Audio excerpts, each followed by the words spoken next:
On today's episode of the show, I'm really excited to be joined by UBC Thunderbird's offensive coordinator, Taylor Nill. Coach Nill, thanks for making the time today. I know the time's a little different between where I'm at in Ontario and you guys out west, but it's awesome that we get another chance to kind of talk offense and really the topic that you brought up when I reached out to you is kind of organizing your passing game and building progressions that your quarterbacks can understand. And kind of trying to create what everyone's doing right now and trying to create a quarterback-friendly offense. So thanks for coming on. And do you want to kind of give people watching, a brief history of kind of how you got to UBC and got to be the offensive coordinator there? Great. Thanks, Jackson. First and foremost, thanks for having me. And like I said earlier, just appreciate what you're doing for the Canadian football game. We need resources like this. As much as it's nice to listen to NCAA and NFL coaches, it's nice to get some Canadian content. So really appreciate it. I played football. Obviously, football is just in my family. I've grown up in it with my father being a coach my entire life. And so I played university football at University of Calgary from 2008 to 2012 and went to a couple national championships and then moved on to work in the oil and gas industry and then came back to coaching when I came here to UBC to do my MBA. I obviously was tugging on Coach, the big Coach Nill's arm to try and get him to add me to the staff while I was doing school. And so sure as hell we did that. And then I just worked my way up, learned from some great coaches my entire life and have had some different experiences coaching at the national level with Team Canada, coaching at the provincial level with Team BC, doing some guest coaching at CFL camps. So I've been fortunate to just be around a lot of great coaches in my lifetime and work my way up to the offensive coordinator position that I sit in today. So that's kind of my background. Yeah, we were talking a little bit before about how many, there's way more young coaches, it feels like now, maybe there's always been and there just wasn't the spotlight, but there's a lot more coaches, that are more recent to playing, I think, than getting these kind of bigger roles, which is exciting and refreshing in the profession for sure. So, going into it, like organizing your pass game, obviously everyone kind of has their concepts that they like, or, and we do a lot of quick game here. We're a vertical pass team.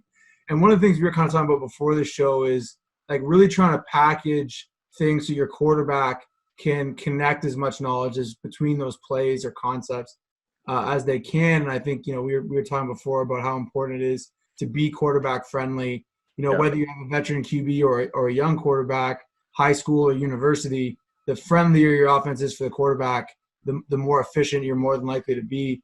So kind of what does that mean to you and how do you kind of go about that process? Yeah, I think it's important, especially at the high school and university levels where there is a life cycle to who is your quarterback. Naturally they graduate and they move on.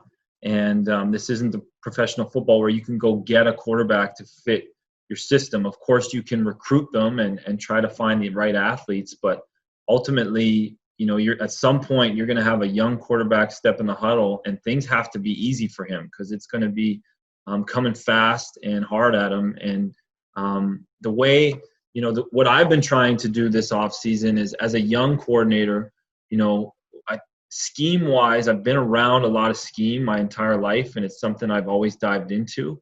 And what I'm realizing now is as a coach, you need to, as you mentioned, make things as easy as possible on these guys. So what I want to talk about today is trying to structure your pass game into families of concepts. So, quick game, as you mentioned, is one of them. And you should tie your footwork for the quarterback and ideally some of your reads to that family of plays. Another family of play that we're going to talk about today is progressional reads. So regardless of coverage, you're going to start at your first read and then work your way across the field. So for us, you can do progressional reads different ways. But for us, we run progressional reads with some sort of outbreaking route as the primary concept, and then working back across the field to in-breaking routes. So that's how we distinguish a progressional read. So again, that for the quarterback, that's going to tell him what footwork he should be using, and generally how his read progression is going to go. Another bucket of families, as we talked about offline, was horizontal stretch plays, so some form of curl flat concept, right? And again, if those are all in one family of play, then it's easier for the quarterback to learn it that way. So I did some study this off season, had a great 6 hours of NCAA clinic one day put on by Clint Trickett, and they talked about one or two of the coaches talked about families of plays, and then had a really, really interesting one 2 weeks ago with Coach LaPolice from formerly the Blue Bombers, where he won a Grey Cup last year, and now the Red Blacks, and he showed his family of plays in drop back game, and it was very interesting, and just it was nice to see and have some sort of clear vision of what it should look like.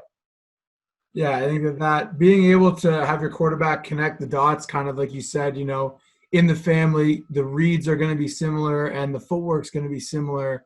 That really kind of can create a sense of confidence for your quarterback. And I get to enjoy the experience of coaching high school kids in the summer and university kids in the fall. And I don't work directly with the quarterbacks at Laurier, but I'm around those guys and obviously see the successes and the struggles that we have. And it's amazing to me, the connection. It's kind of like, I was an offensive lineman. Like when your footwork's good, the outcomes are good. You know, obviously matchups play an important role, and your skill level and your ability to, for the O-lineman to maintain your block or for the quarterback to really deliver the football. But it's amazing how when you start right and your footwork's good and your eyes are in the right place at both those positions, the outcomes are much more consistent, than you might make a spectacular throw, one play, but if your footwork's bad, if you look at the cut up, you're going to see, hey, there's 4 or 5 times we missed that throw, and there's no reason we should have because we can make the throw. Here's us making the throw. Yeah. Right. So it's kind of a cool, connection between two positions that are kind of super different. But, we always, Coach Scotto at Laurier does our O-line, stole this from the Charles Bentley, but if you start right, you have a chance to end right. Yeah. If you start wrong, there's no way you're going to end right. And definitely.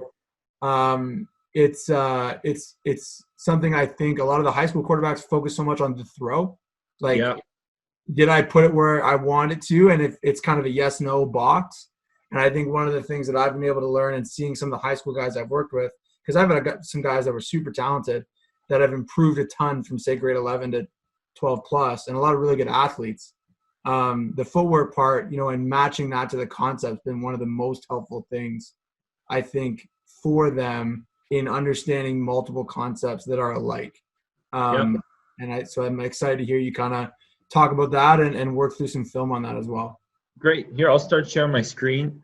So we'll walk you through 2 or 3 different progressional reads some that we used last year in 2019, and then in our short and brief spring practice, we got 2 spring practices in, and we installed a sort of a new progressional concept that we had back in 2018, and it looked like something that we should be using again. And so I'll just walk you through it. So like I mentioned, for us, progressional reads are some form of out-breaking route back to in-breaking routes. Okay, so we're probably going to skate down here, and we've got a drive concept on the backside. Okay, and so the quarterback's read is he's got an alert here with the vertical route if he likes it pre-snap, right? If we get some sort of press coverage or he just really likes his matchup and we know we can get that one-on-one, that can be sort of a pre-snap alert. But really where we're starting here is this 8 to 10 yard out route by our slot receiver to the boundary. So that's our first read in the progression. Now, if anything takes him off of that, he knows he can go immediately down to the drive runner underneath. So that's number 2 in the read. And then you've got the dig portion, who's going to go window shopping as your third part of the progression. And then we've got basically we're resetting our feet. So when we talk about reset at the end of our progression for the quarterback, he is physically going to reset his hips to the backside of the concept if he needs to get there. And so with our progressional concepts, they're typically 3 and a hitch type concepts. So we'll see how this plays out. With progressional concepts, the thing I like about it is if a quarterback is young and maybe isn't as savvy pre-snap in deciding coverages or recognizing coverages, progressional reads are safe because you can just go through your progression. So obviously getting to know pre-snap coverages would be ideal because, for instance, here you can see the free safety is well over to the field, which tells you you're probably going to get some form of one-on-one here to the boundary, which is a good look for our primary concept. So we'll see how it plays out. So quarterback takes 3 and a hitch, right? We get exactly what we thought we would, which is basically some form of loose man to the boundary. And now if the will got any more, underneath the out route, then we could get on to our backside concept. But because we get loose man, the will doesn't get underneath the out route, we've got what we want, and we've got an 9-yard gain on 1st and 10. So you can see how this would look for the quarterback. He can quite literally go 1 to 2 to 3 to reset his hips to one of his 2 checkdowns on the backside.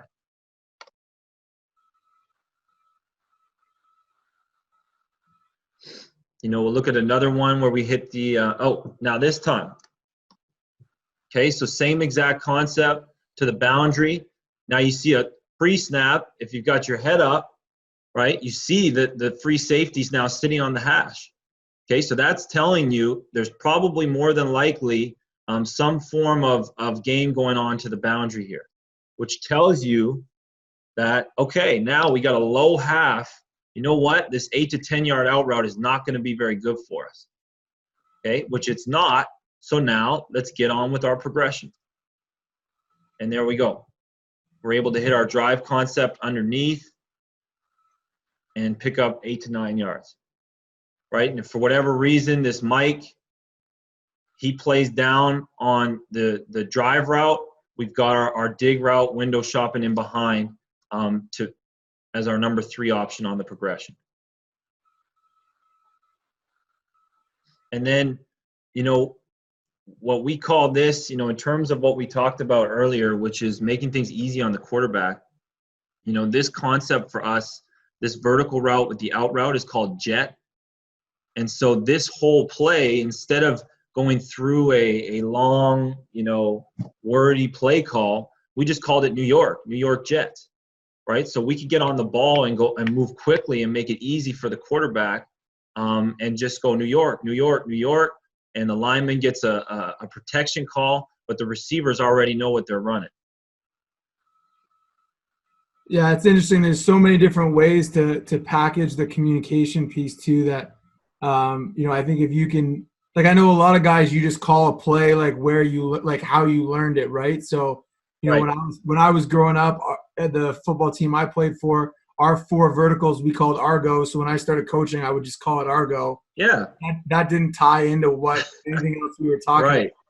It was That's just right. in my high school, that was it, So I think being able, like you said, to tie in your naming conventions with the other aspects of your passing game. So, for example, linking the full field play there with the drive on the backside, calling that New York, there's a trigger there for the quarterback to understand, hey, this is jet. It's it's in that same family. I think that's a simple mistake. I think I know I made and a lot of people make.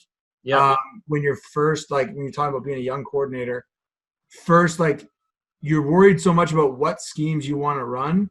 You don't spend as much time linking them together. And I think that those little things, it seems semantic, but it actually makes a big difference when it comes to understanding. That's exactly what we're talking about, Jackson. And I fell victim to the same thing, man. I didn't make it easy enough on our players this year until later on in the season where we had to, we were struggling and we had to regroup.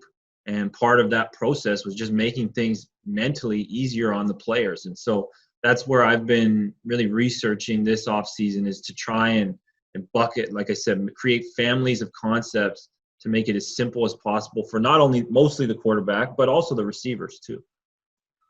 So here we go. We got different opponent, same exact concept. Our jet concept to the boundary with a drive. Okay, this time, we've got the rotation to cover 4 over top, but the will gets out underneath the out route. So it got, cloudy from underneath and blurry from underneath. And so we're now coming to our second route in the progression. And we've hit the shallow underneath again for a 5 or 6 yard gain on 1st and 10. If we didn't like that, if the buck linebacker, we call it here, if he was attached to this drive route, then we'd be looking for our window shopper on the dig. And if we didn't like that, we would reset our hips physically to the back or the check down out to the field by the Z receiver. And then I've just got a clip of us actually getting to that backside, the backside dig route. So here we're using a 7-man protection. Alberta like to bring a lot of pressure, a lot of overload blitzes, and they got us here still. But again, because the quarterback could go through his progression, so the jet now is to the field, and we're actually gonna protect with 7, and now our drive is coming just a 2-man game from the backside.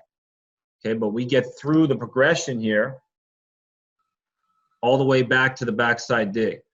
As soon as that quarterback senses this zone coverage to the front side, we're outnumbered on the dig. The inside linebackers snug on the drive, so we're getting to the backside dig concept. Quarterback's just working through his concept. And we'll watch this one from the back end. Again, Alberta had some nice overload blitzes, so they actually get an extra guy on us here to the boundary, but the quarterback's able to get through his progression quickly and get us a big first down. So that concept, our jet with our drive backside, you can run it different ways. You can run it out of different formations, but the quarterback knows I'm going from my out-breaking route and I'm just working across the field. Now, these are the next few clips are from our spring camp. So we got two whole practices this spring. But after studying ourselves last year, we didn't do a good enough job of attacking the middle of the field. So we were forcing ourselves to have to play on the edges, and those are tough throws for your quarterback. So one thing we went back to this spring, and we want to progress with moving into next year, is our mesh concept. So we ran this in 2018 when Coach Potasic was here after he had spent some time with June Jones at the Hamilton Tiger Cats. And obviously June Jones is a run and shoot, air raid, disciple. And so mesh is a big part of what they do. And we did it in 2018, and it's heavy install. You got to work it. And the players have to understand what they're seeing in front of them to do it well. But it was a way that we thought we could get back to attacking the middle of the field. So now, again, we're just running a progressional read. We're going to start here with our out-breaking route. Our mesh concept is now sort of our 2A and 2B in our progression, And then we've got what we call our gin route, our go deep in route to the field as 3rd in your progression. And then we should always have the back swinging to the dig side as sort of your reset and your check down. Okay, so again, it's just a progressional read. It's a little bit different how we're getting there, but for the quarterback, he knows it's 3 and a hitch, and I've got my out-breaking route as my primary, to my in-breaking routes is my secondary, and then finishing with a big dig. So we'll see how this plays out. It's the same throw, right? Like the beauty of this is that concept where we're throwing the 8 to 10 yard out from the slot, we're now just moving that out route to the wide out where you can just go steal some free yards like this at times. We see a lot of man to the boundary in our conference. We get a lot of, sort of combo match coverages where they're going to go 4-on-3 to the field, and then to the boundary, the will's going to read run first and then try to get underneath. And so we can get these one-on-one routes to the boundary. And some of these timing outs, we call it, to the boundary here are just like stealing at times.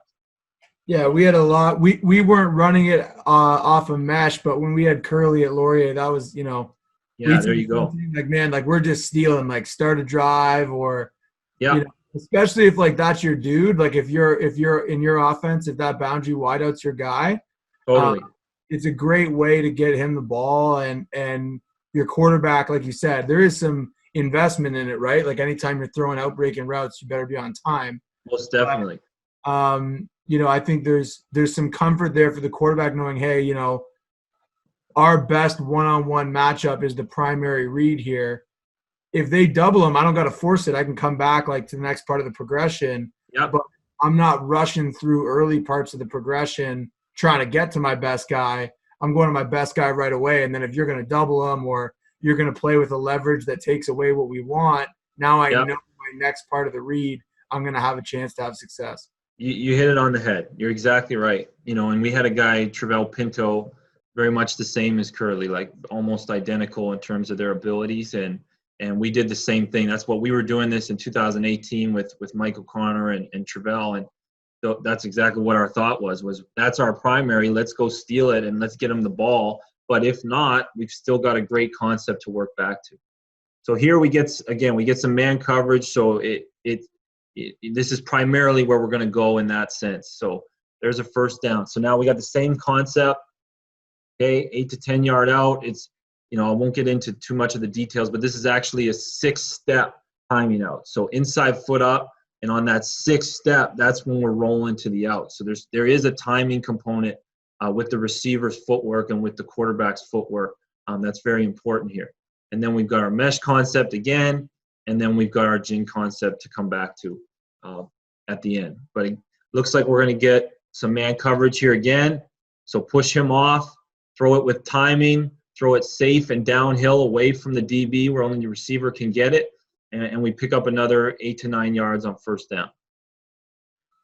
Now we'll look at a couple clips where we get through our progression. So day one, Coach Tracy really was just running man-to-man coverage.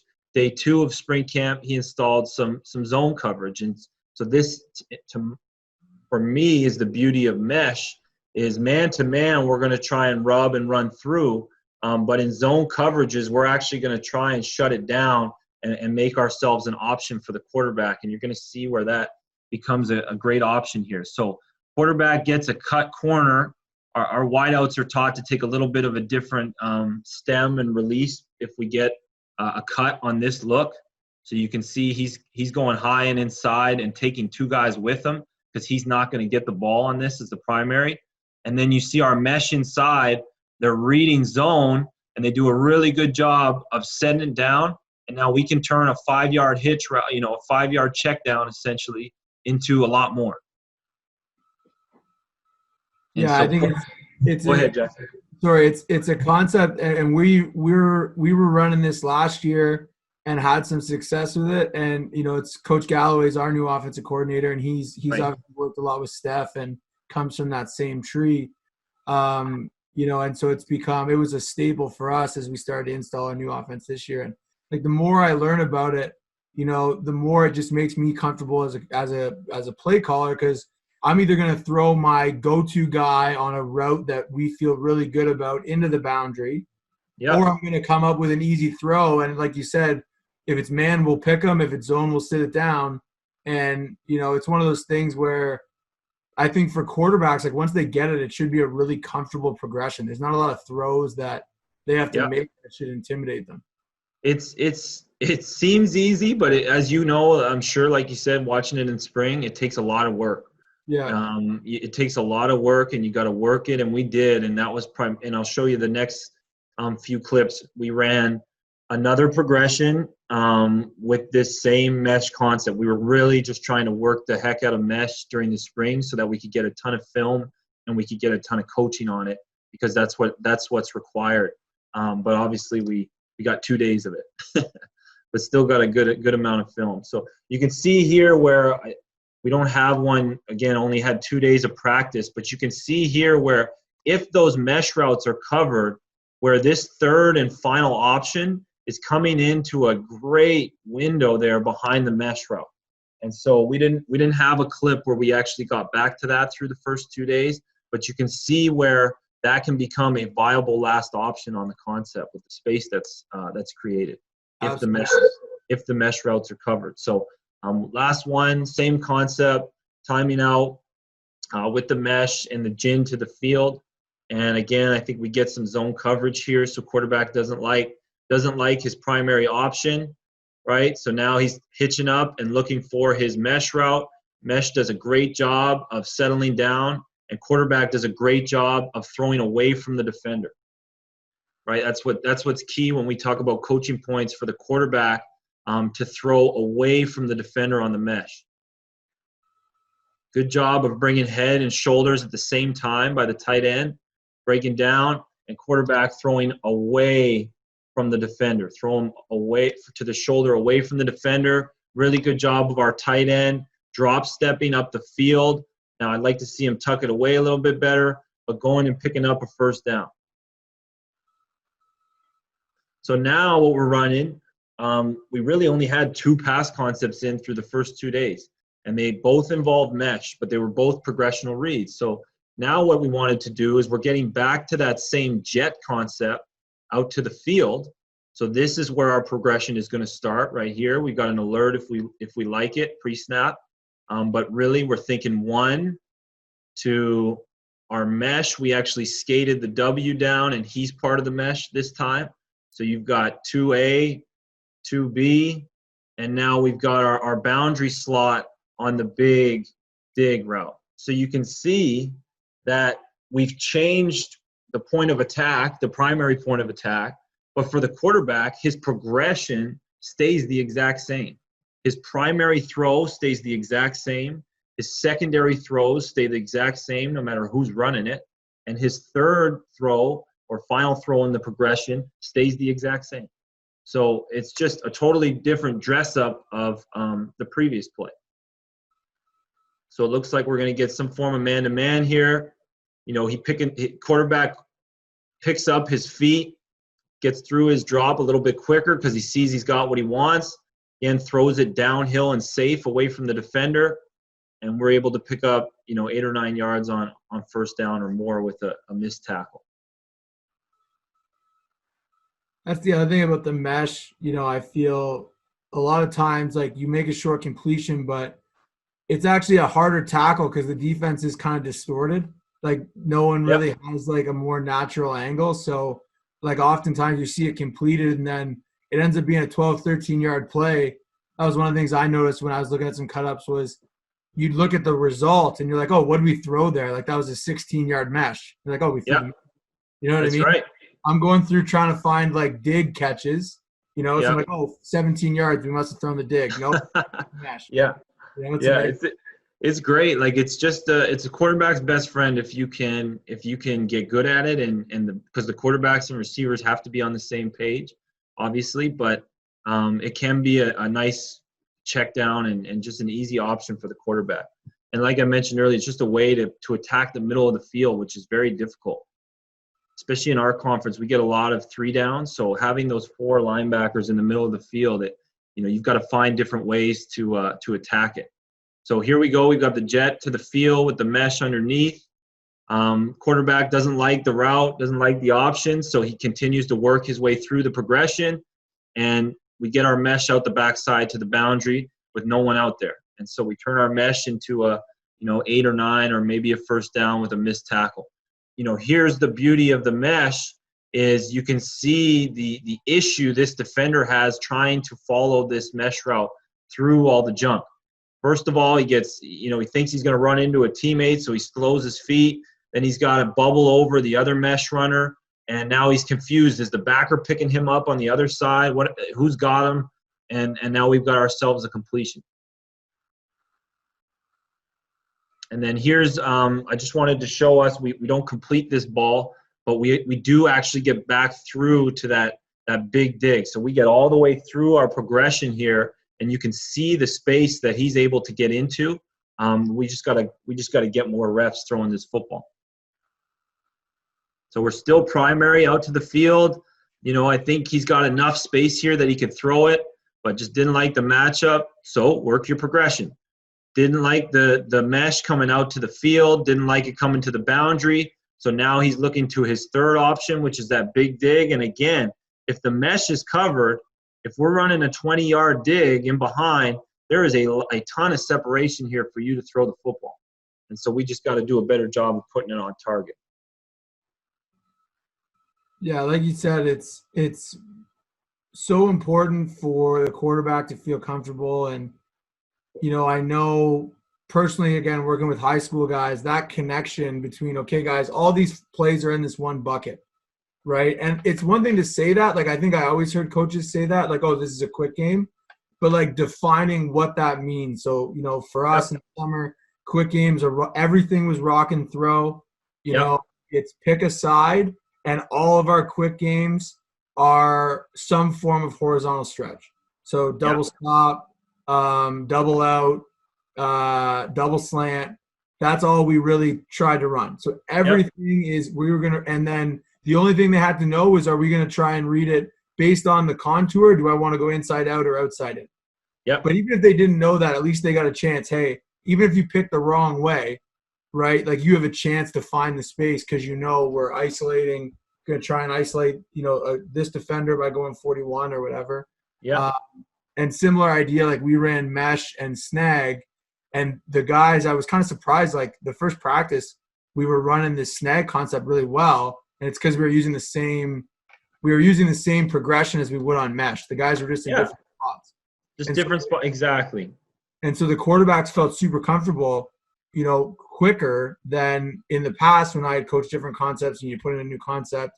And like we were talking about before, when you're able to connect it to what you're already doing and the naming conventions kind of like lead them along the path of that, I think that, we were kind of talking about what makes programs better and different, because everyone's running the same stuff, right? Everyone's running hash, everyone's running dig, everyone's running, find me a playbook that doesn't have fade out in it.